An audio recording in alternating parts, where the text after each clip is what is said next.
Login accepted.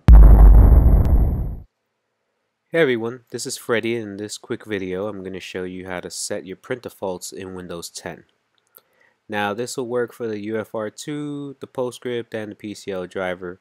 If you're using a UFRII driver, it may look a little different, and I'll probably create a video for that one as well. So the first thing we need to do is we need to open up the devices and printers so that we can see all our print devices. And one of the easier ways to do that on a Windows desktop is to press the Windows key and R to get a run command. Or you could also right click on the start menu and select run.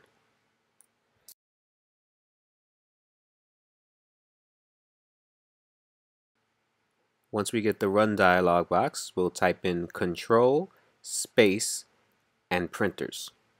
So that's control space printers and click OK. Now that'll bring up our printing devices.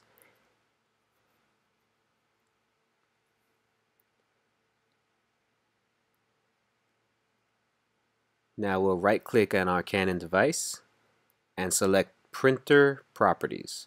Not just properties, make sure it says printer properties. And go ahead and click on that.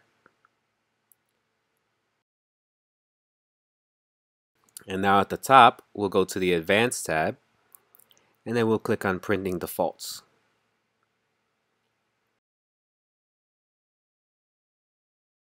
And now here we can set our default printing to one-sided. And you can even set your color mode to default to black and white. That way it prints everything black and white, and you can change it to color from whatever application you're printing if you need to. Then we'll click on Apply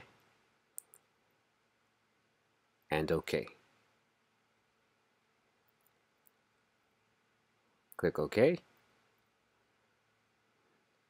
And we're all set. And that's all there is to it. Until next time, this is Freddy signing off.